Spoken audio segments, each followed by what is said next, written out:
Hi, Graham from Vape Underground, and today something a little bit different. I've got James with me. That side today. I'm a dickhead. And James is here not for me to interview, but James wants to interview me. Yeah, I know, I don't quite get it. But he wanted to ask some questions about Vape Underground, about the vape industry, where we are now, and where we're moving to.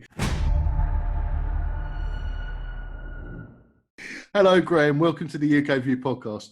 Hi, James. Thank you for having me. And we are lucky enough today to have Graham from VUG, Vape Underground. He's an influencer in the vaping industry, creates content on YouTube, and helps people decide, what the best things are about vaping. Who are Vape Underground and how did it come about? Well, Vape Underground originally started out on Facebook and back in 2016, so we've been going about 4 years. And originally, I can't claim ownership of it. It was originally started by somebody else for a few months.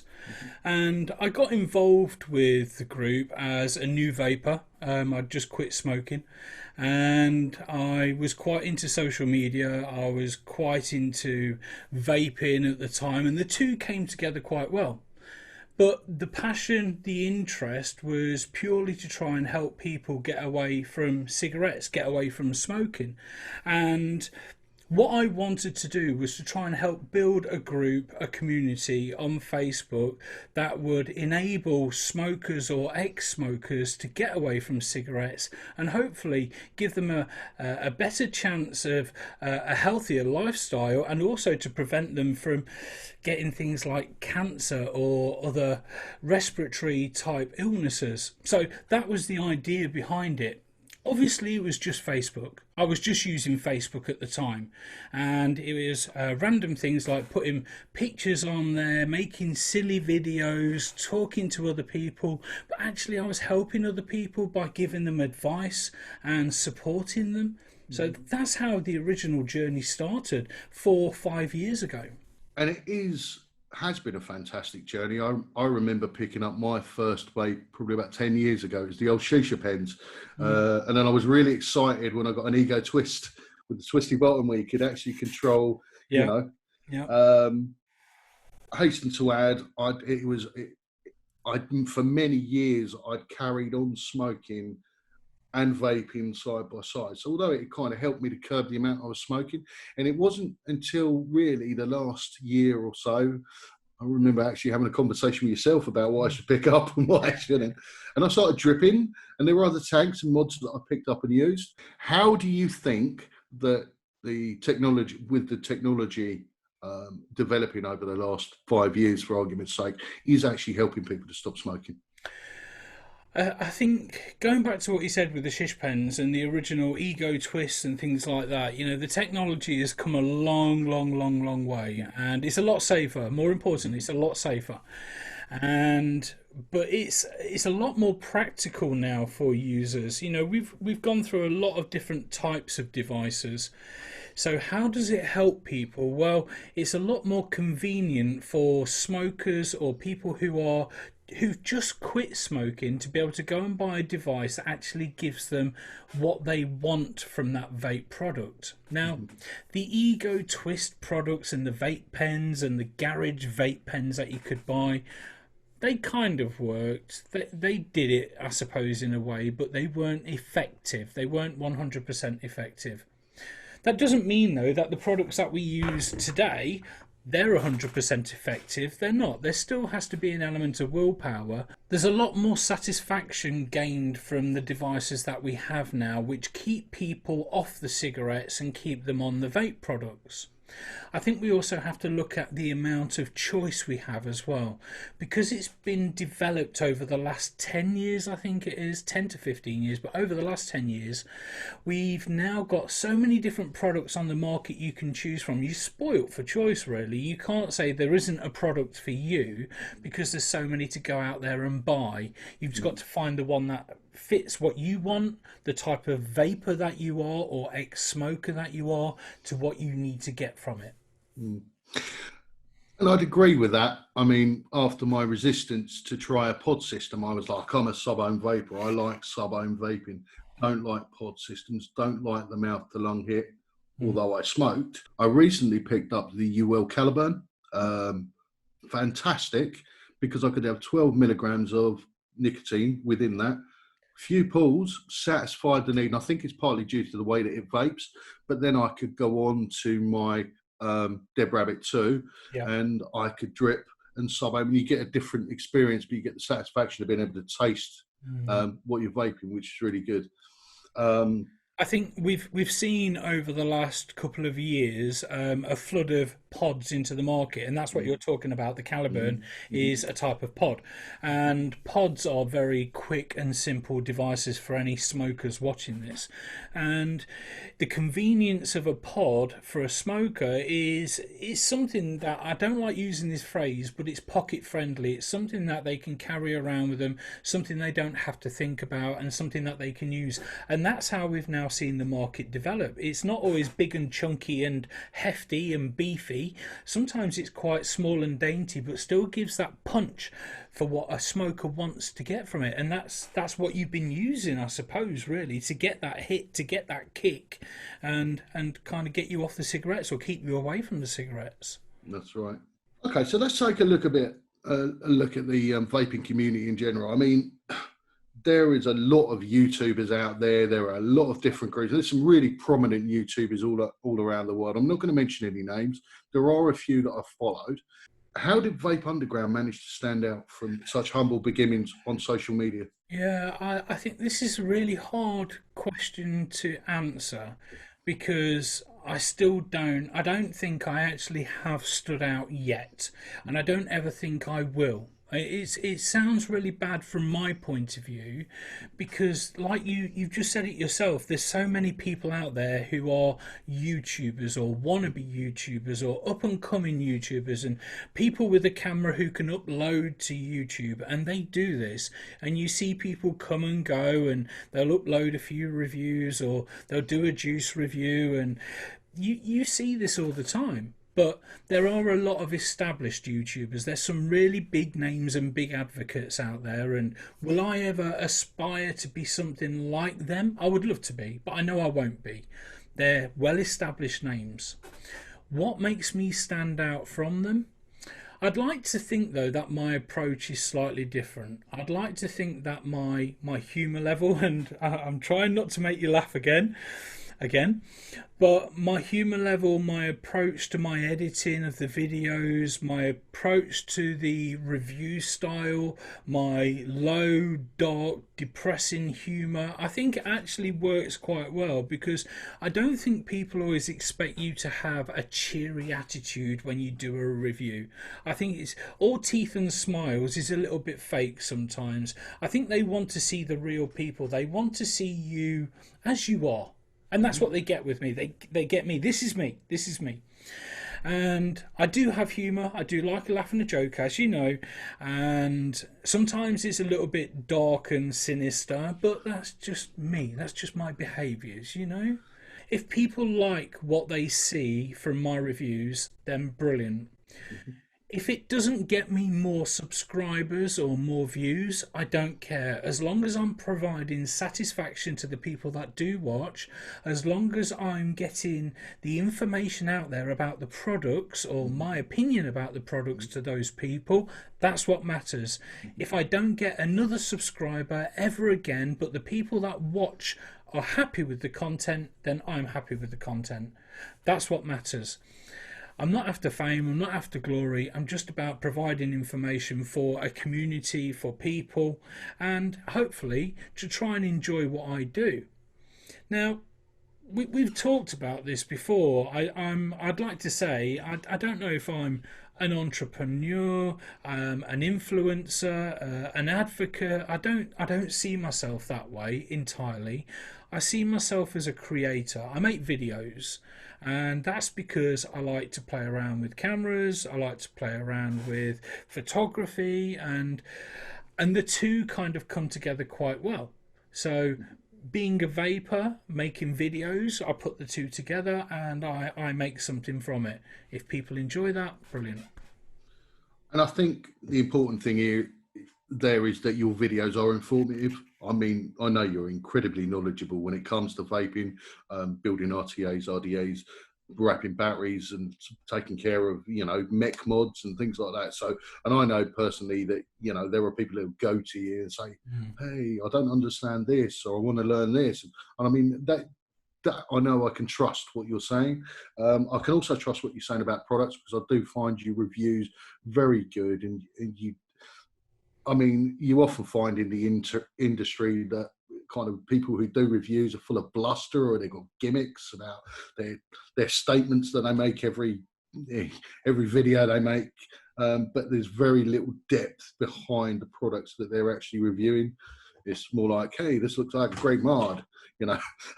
But then I understand why they do that, because there are a lot of reviewers out there, and I'm not talking so much about the bigger names, because I think the bigger names have moved past that. But a lot of the up and coming ones are, I don't want to say paid for reviews, but they're given the product, so they provide a positive review about Indeed. that product, so they get more products, and then that way they can keep putting out footage, putting out videos, and they keep getting more product, more videos, more products, and so on. It's a time thing. Did I start out like that? No, I didn't. I started out by buying juice and buying products and doing honest reviews with a phone in my kitchen. You know, if you look back through my channel, that's how I started out. You know, lay on the sofa with a camera reviewing a juice and saying how crap it was, sorry, or how bad it was. You know, Fact. and that's where I started from. And then I moved into a separate room, and then I moved into, and then I had a computer with a webcam, and it kind of went from there. That's how it started.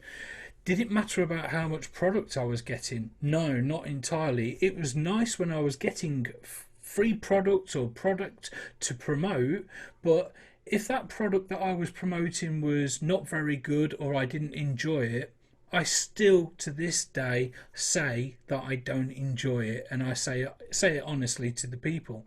Why? Because they deserve to hear my opinion. Hmm. There is a phrase that we use in Vape Underground within our team as such, and taste is subjective, and just because one person likes or dislikes something doesn't mean another one is going to like or dislike something. It really is down to personal preference. So you have to always take it with a pinch of salt what someone says, and not go by their word. Absolutely. And I think, again, that is something, an element of common sense that sets you apart. That whole taste is subjective. How long have you been vaping, and why did you actually start vaping in the first place? About 1.8 seconds. Seriously, I've been vaping about 5.5 years now. Mhm. And I was sat thinking about this a couple of nights ago, and I was trying to work out, when did I actually quit smoking? I originally started smoking when I was 13 years old, and I smoked for 27 and a bit years. So I have actually been smoke free for 5.5 years. Yeah, just over 5.5 years. I'm 45 this year. Ooh, and still younger than you, Jim. So I've been vaping about 5.5 years. I had a couple of wobbles though during that time. Um, my dad was ill. My dad died of cancer, and it wasn't a smoking related cancer. And he smoked and he drank all his life, and he died from squamous cell carcinoma. Mm. And it's a natural cancer. It's a very it's very unsmoking related cancer. That's the Mm. thing. And it's a kind of a kick in the teeth really, because he smoked for all those years and it wasn't a smoking related cancer that got him. But seeing him go through everything that he did and seeing all those people in hospital, it kind of gave me that encouragement to get away from the cigarettes. It gave me the encouragement to stop. That was it. It's like, no, I am definitely not going back to cigarettes. Yeah. But then when he died, I did have a couple of wobbles. I did go back to cigarettes and I don't mean for a whole packet. I meant one or two cigarettes, and I realised I didn't enjoy the taste. I didn't like it. I didn't enjoy it. I Mm. think it was just the craving. I think it was just the brain telling me that I needed one, and then I tried one, and then I didn't like it, and you know, my original reason though for getting off the cigarettes was my health was terrible, Mm. and it's not just me that says this. I hear this in the community on Facebook so many times, not just from vapors, but people who are smokers at the moment, friends, family, work colleagues, and they say, woke up tight chest, they've had a flu, a cough, cold, and it's been going on for weeks and months, and they're a smoker, and they're a smoker. Smoking has so many different chemicals in it. Over 2,000, I believe, 2,000 different chemicals in a cigarette. The harm that you're doing to yourself just by smoking alone it's as bad as walking in front of a bus, in my opinion. And I think anybody who is smoking at the moment and watching this, you need to really do a lot of research into what goes into a cigarette to understand actually that, I'm not saying go out and start vaping. If you can quit smoking, brilliant. But if you need help to quit smoking and vaping helps you do that, then take up that option. If you have to use other cessation devices, use other cessation devices. That's what I did. It's funny you said that. I mean, as you know, I'm practicing. I'm learning to become a hypnotherapist at the moment, and um, and the the basic the reason why people smoke is because it's a habit. I mean, there's this nonsense that nicotine is as addictive as heroin, which is absolutely not true. Because if it was, they would need more closer together. They don't need that fixed. They can smoke 20 cigarettes a day for the next 10 years and that won't move at all. If they have one, they can easily get back up to what they were. I mean, so it is very much a habit that your body has learned to do. Now, part of the way that that's tackled in hypnotherapy is to replace the desire to do that with something else. And for me, vaping would be a Yeah. logical thing to replace it. You're absolutely right. If you can kick the habit, and there are people who throw their cigarettes in the bin and say, "I'm never smoking again," and they, for the rest of their life, they'll stop smoking. However, um, part of that, it falls down to parts therapy, or what we call parts negotiation therapy.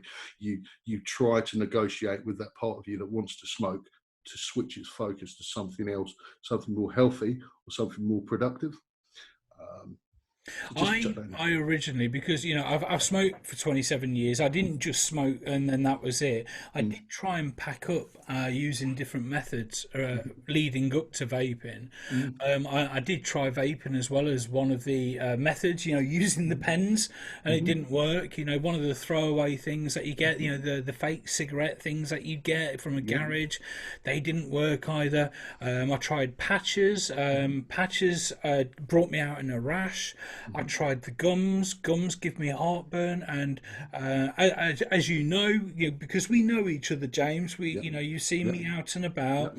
Nicotine in my throat gives me an allergic reaction, Yeah. and it gives me hiccups. Mhm, So the nicotine gums are just the whole time, and that was uncontrollable to the point where it actually hurt. It was mm, hurting my chest so much, like I, mm, I felt like I was unable to breathe. mhm, And then the final straw before I tried vaping was Champix, and mhm, Champix actually made me suicidal, mhm, and I wanted to kill myself. I really was in a very dark place trying Champix, using Champix, and I felt, I want to say, misunderstood by the doctors. I felt ignored when I was telling them how low and depressed I was, and the Champix is making me feel terrible. I just want to go and have a cigarette. It wasn't working, and the best thing that I could do at that time was stop the Champix. Reading up on the Champix now, mhm.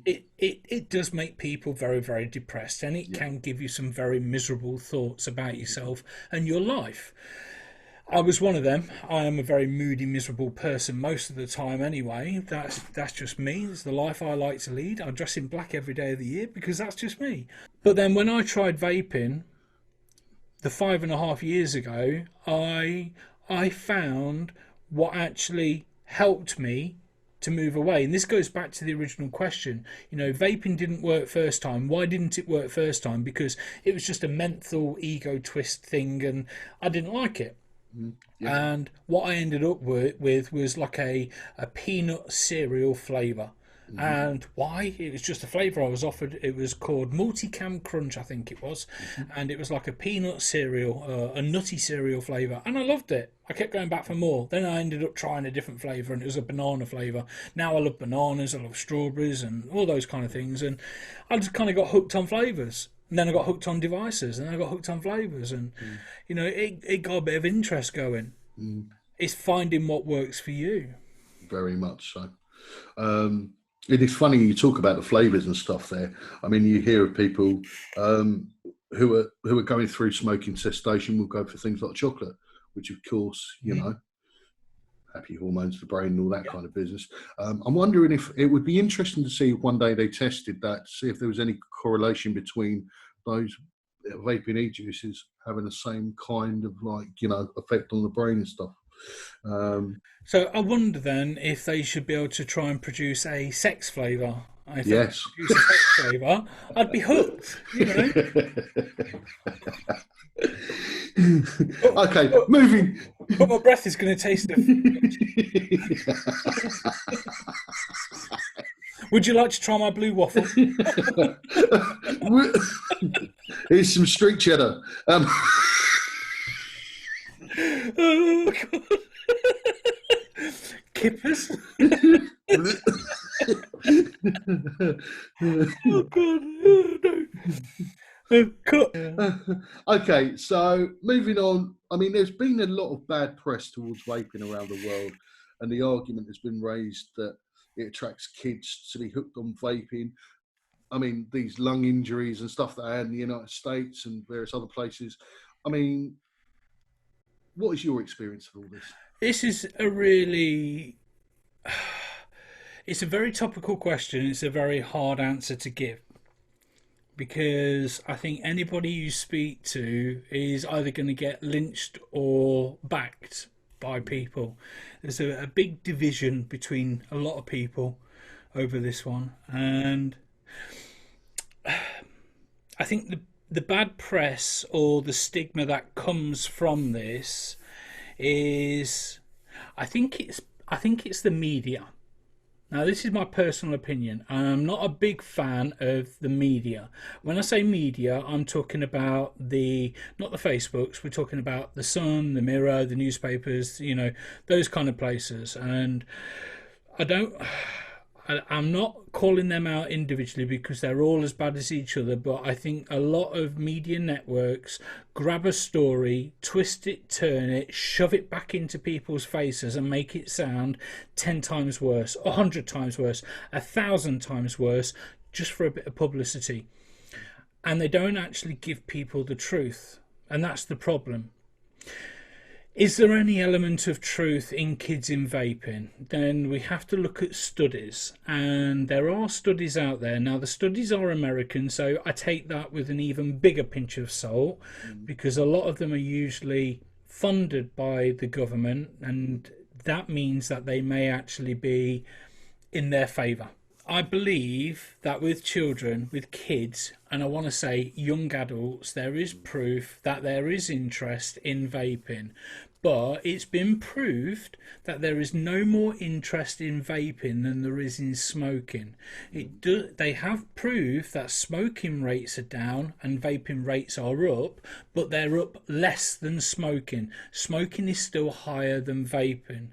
And also then we have to look at companies like, I don't know, in fact, I'm not even going to name that company because that's one company I will not mention on my channel. And it's a big pod brand, and I think they're just as responsible for encouraging teens to vape. I think the problem now lies with the branding, and this is where the issue is. kids are only interested in a product or interested in doing something if the branding appeals to them. So if it's kid friendly, if it's got cartoon characters on it, if it's got funny or interesting names, then yes, they are going to be drawn to it because they think it's a joke, they think it's humorous, they think it's okay, they think it's acceptable. You might as well write Fisher Price on the front of everything because it's going to look like a product they should use. This is why things have warning labels. So I know that regulations have changed in the UK and we don't have cartoon characters on. I'm not so sure in America if they've removed all the cartoony characters. I think they were, but in the UK they've removed them. But I think it's a lot easier in America for them to actually still have bootleg liquids that don't have to go through testing. Just looking to elaborate on that just a little bit. I mean, from what I've read and what I've seen and stuff, and you're absolutely right about the way that the media has handled it, and that's something I want to come back to in a moment. But with regards to younger adults taking up smoking and stuff, it seemed that in the cases where people were being hospitalised for lung failure and things like that, it was because they were specifically looking for illicit THC cartridges. Yeah. So the band, well, you know, with added ingredient, it was a vitamin E additive or something that was vitamin E acetate. There you go. Yeah. So I mean, we're in agreement that is kind of the case. And yeah, I completely agree with you saying. That drama that kicked off with that, because it goes actually further back when they were looking at health conditions, I think to 2018, when they were actually looking into health conditions and lung issues and things like that. Anyway, and then last year, then they had the issue with the illicit THC cartomizers, and somebody was manufacturing and selling and all that lot. Anyway. So then the instant thing to do is blame vaping. Yeah. Blame vaping. Because it's in the press, it's in the media. There's a lot of call to actions from CASAR going on at the moment, which is an organisation that is against, which is for vaping as such, and to try and help keep vaping alive. And because of that, they got a lot of bad press. And vapors got a lot of bad press, and this is where it all stemmed from. We then saw a lot of statewide bans. We saw a lot of flavour bans. We saw a lot of shops being shut down. We saw a lot of regulations being brought in, and I don't want to get into something too political here. Hopefully not. Hopefully you don't want that from me. No. But you've only got to look at things like the master settlement agreement, where over the tobacco and the states that are actually getting taxed from the tobacco. And there's, I should wear my tin hat for this part because there is a bit of a conspiracy theory going on here, and we all know it's happening. Because they're losing money over one product and not getting as much money from another product. So the easiest thing to do is to ban that one product and then carry on getting that money from that other product. Ta-da! Easy. Does that then affect other people? Does that then affect other countries? Yeah, it does, because we've seen those implemented changes affect things like Facebook and Instagram, and we're seeing that affect YouTube and so on. And these changes, why are they affecting these social media platforms? Well, because they're all based out of the same state that's already had a stateside ban as such on the products. So is it all linked? Yeah, it is. I feel very, very strongly for the Americans and those people that are stateside, and I've joined in with their campaigns. I've retweeted and tweeted. I know we're not talking about other YouTubers, but there are other people that deserve a mention because they are big advocates, and they do deserve a mention for the amount of work that they've done. And they are people like Matt Colley, Greg Conley, and Green Green. Green Green is awesome. It's funny anyway, but for the amount of work that they've all been putting in, and it's just amazing what they've been going through over there to try and rally support, to rally the vapors to actually take up these calls to action, to go and stand outside the White House and wave banners. You know, I wish I could have gone and joined in and done the same, but I can't afford the airfare to go and do that. You know, not on the wage that I'm on, but I can do what I can do from this side, and I can retweet and I can post messages and I can share posts and videos, and I feel like I'm doing my part. It's probably not enough, but is it enough? Will it ever be enough? That's the question you've got to ask. You know, tin hat time. Has their destiny already been written? Probably. Just looking at that, and I agree with everything you've said, and I do feel that there is an element of big tobacco behind it and pushing this agenda forward to ban vaping, get rid of a smaller company, blah blah blah. Fine, but I don't think it can be ignored because the popularity in vaping has increased so much in the last 5 years that it now has that following. What you said there though about what can you do on your own, I think is probably a good message to send out to everyone, because everybody who does want to protect vaping and those who are behind vaping could make, if every single individual made an effort to protect vaping and protect these causes, that would surely make a difference. Would it? Do you think so? No. I think they would take notice, but I'm thinking back to when we had the pre-TPD changes, the Tobacco Products Directive for those watching, and I think that was back in 2016. When we had those changes, we had a lot of similar activities going on in the UK and a lot of campaigns, a lot of people petitioning to try and get these changes reduced or stopped or levied. And did it? No, it didn't. It still went through. And we're still in the same situation. The only difference being now is that we're leaving the EU. And as I said, I don't want to do anything too political, but the only changes we are going to see is if we do leave the EU, that we'd have more control over our own TPD. Yep. And then that means in time they could make those changes and reverse some of those changes, but would they? No, they wouldn't. They'd keep them in place for health measures, for security, and because they believe they actually work. Would I want to have any changes made? I actually think it's okay. I know we can't have nicotine in liquids, we have to buy it separately. So what? I know that devices that do contain liquid have to be 2 mil, they can't be any greater than 2 millilitres. So what? You have to fill it more often, or you have to try and remove the rubber bung yourself. So what? But at least we can still vape. At least we've not had flavours banned. At least we're not restricted on where we vape. You know, I know we can't vape inside pubs, clubs, restaurants and public places, but you can't smoke in there anyway, and we have to think of others. I think going on that point as well, it's probably not going to work in the respect that some e-juices are quicker to set off fire like smoke alarms than others. I mean, for the amount of times I've had to explain to the other half when I've been vaping in the house that, oh, sorry, I was spraying deodorant. She doesn't like vaping in the house anyway, so... Yeah, I have a shower cap. I have to, because I kind of blow a little bit of vapour when I vape.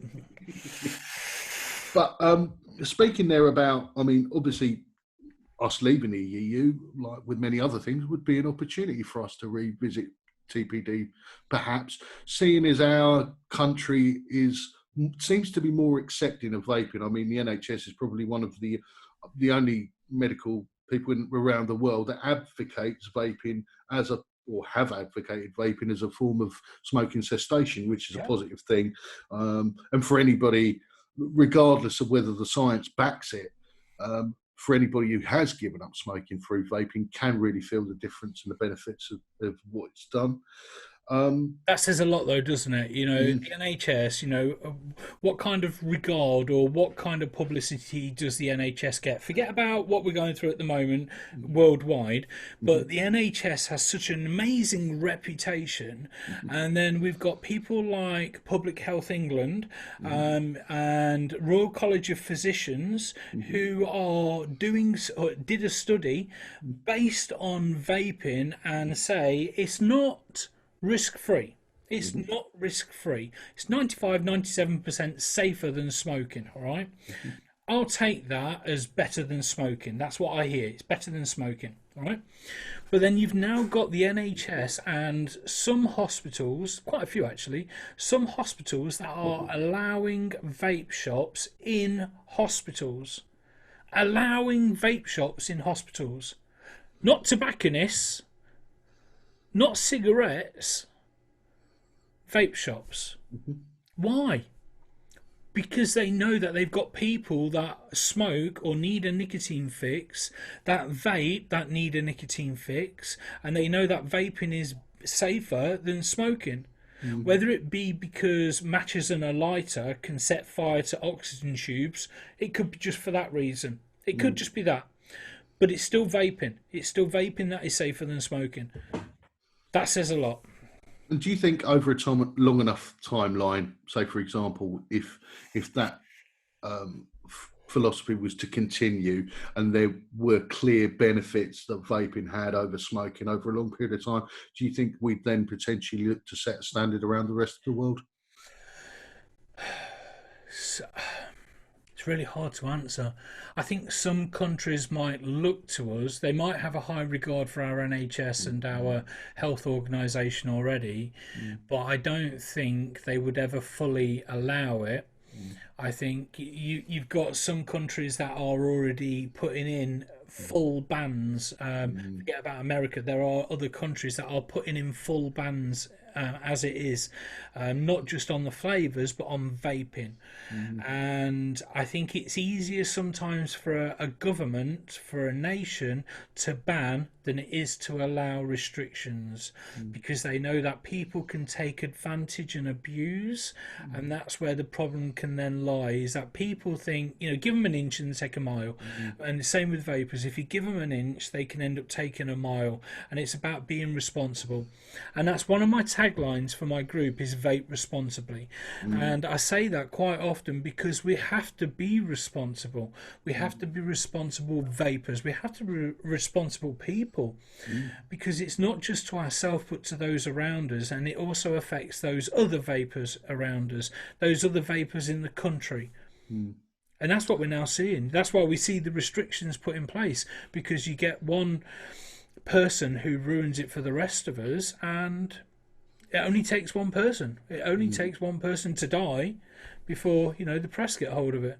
Indeed. Yet millions can die each, or thousands can die each year from smoking related illness, and not an eyelid's battered. Thousands can die each day from This is smoking true. related illnesses. And how many people have died from vaping? Let's look at what's going on around the world at the moment with the global pandemic. What issues are vapors facing at the moment? I know initially China had to shut down, there was problems with manufacturing and Yeah. supply chain things.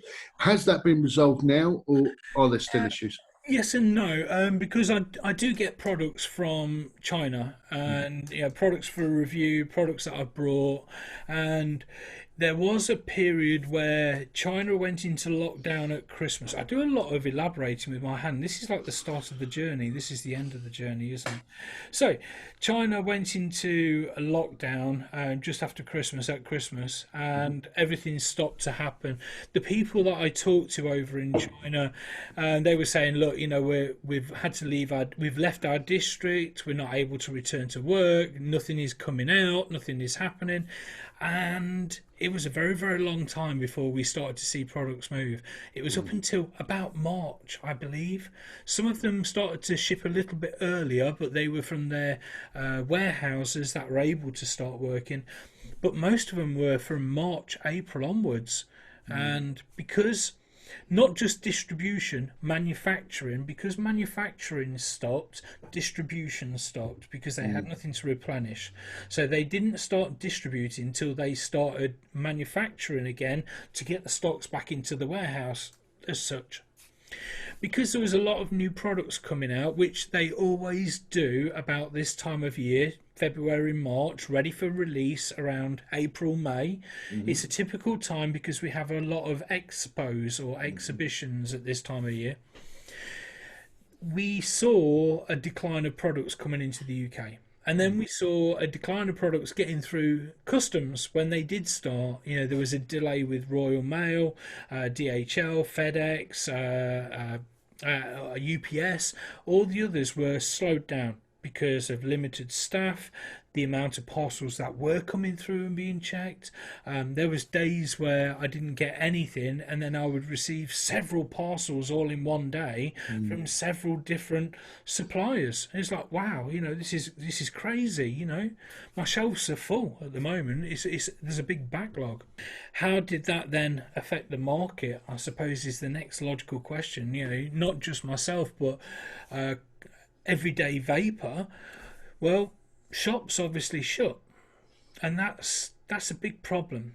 We saw high street shops close, and that really bothered me.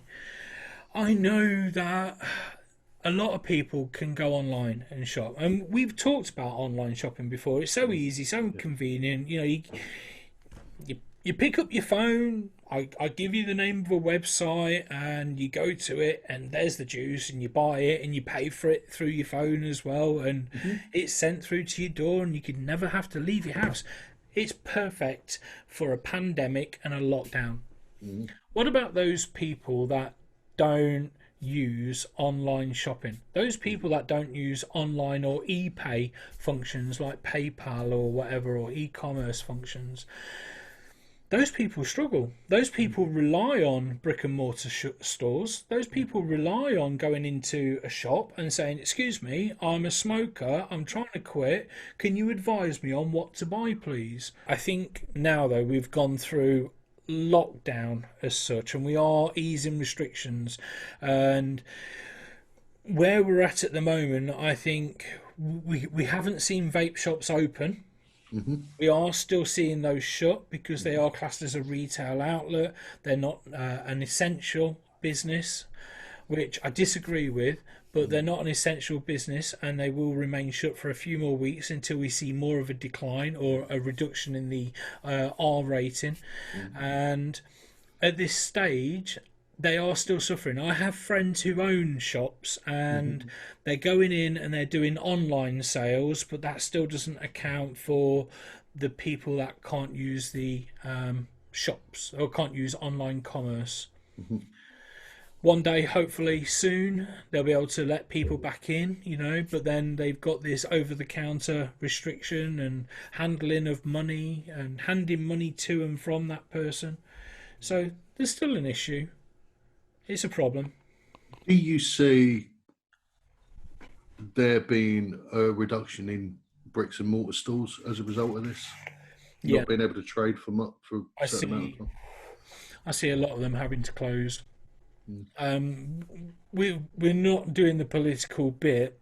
We're already seeing a lot of businesses close through the pandemic, and this is supposed to be about vaping, but you can't not talk about it without talking about what's going on. We are seeing a lot of high street stores closing, some big names, even some smaller names, some sole traders, self-employed people, so on.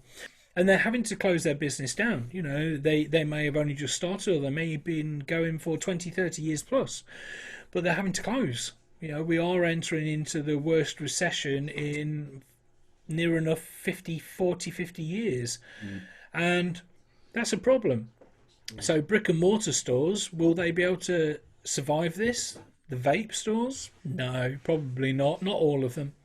There might be some chain ones that can stay open and they'll thrive on the business. They'll do very, very well.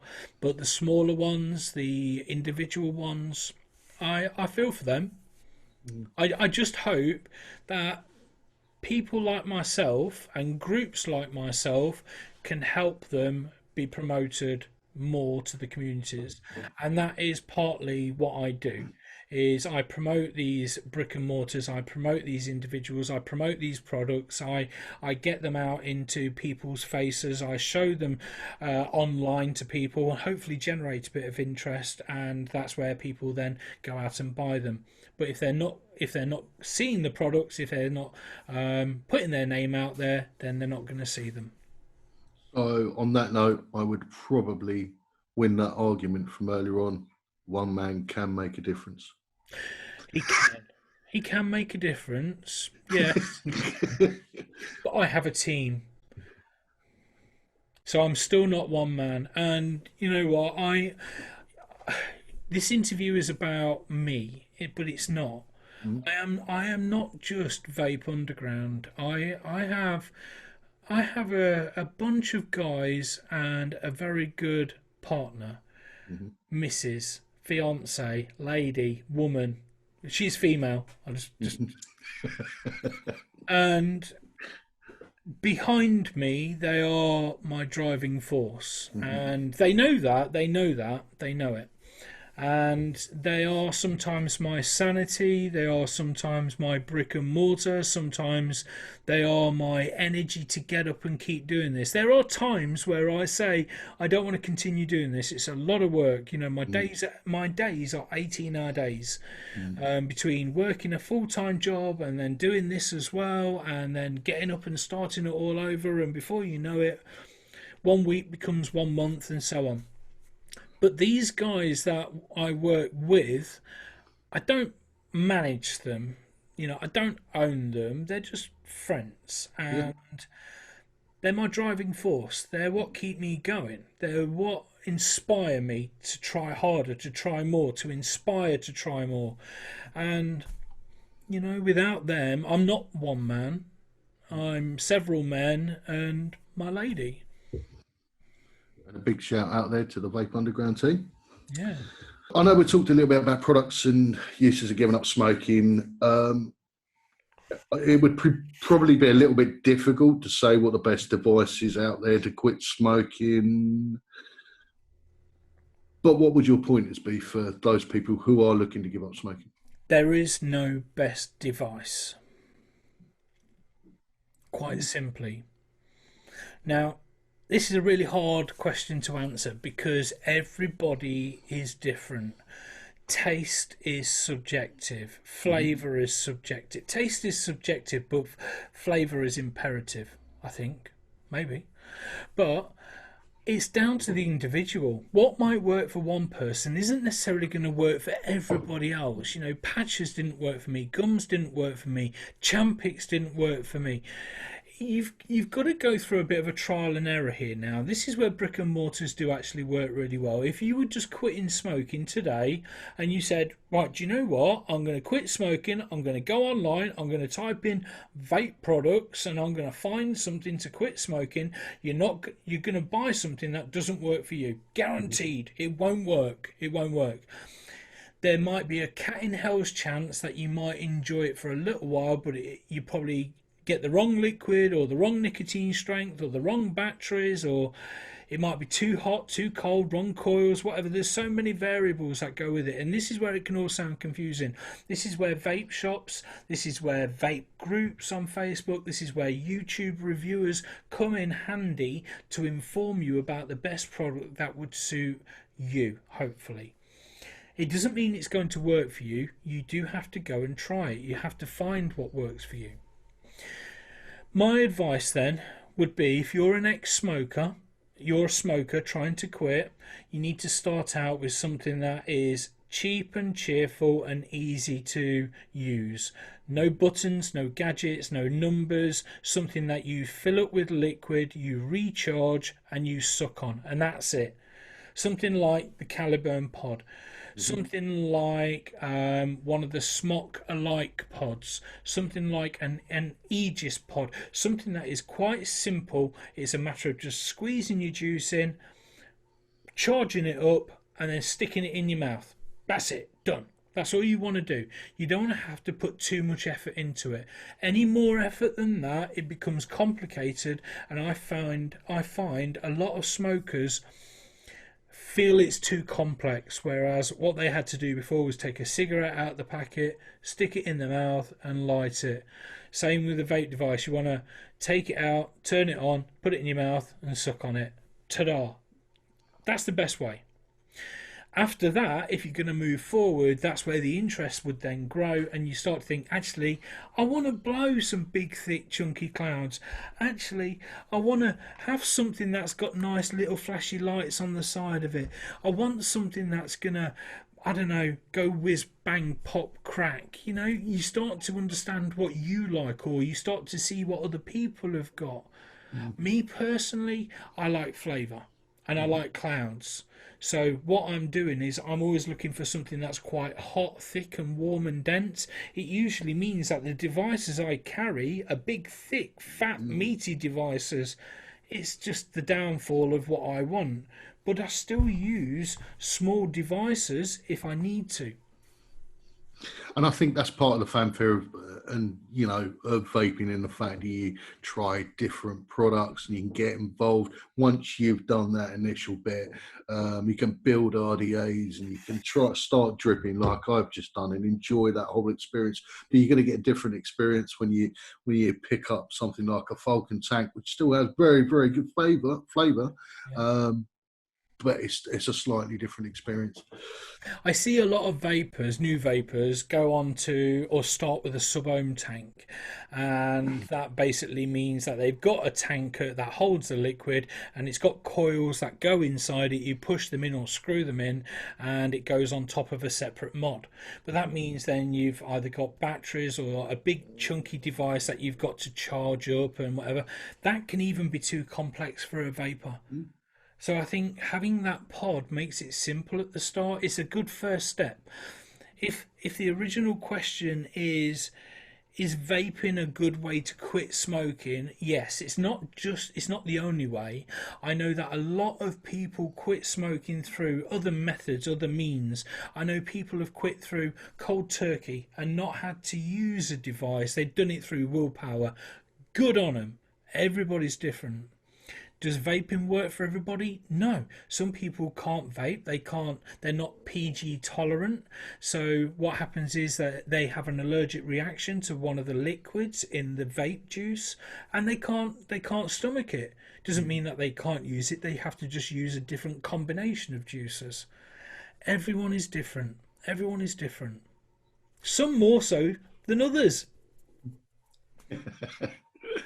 Thank you for the interview, James. Thank you for having me, and thank you for providing me with a little bit of entertainment as well and humouring me on a very down and depressing day. Remember, guys, vape responsibly.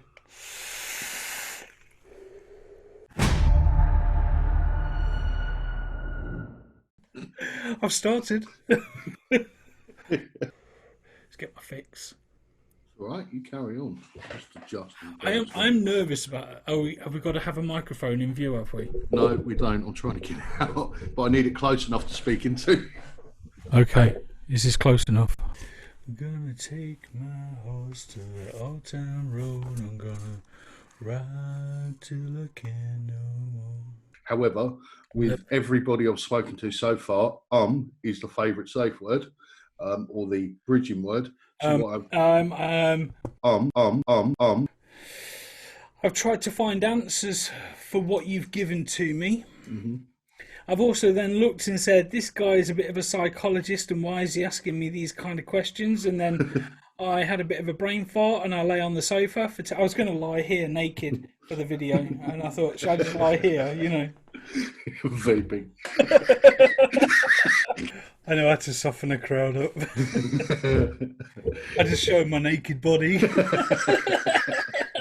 Relaxed conversation. They can listen to it. They can laugh. They can get all the little bits of information that they want. As relaxed as you want to be, and sleep.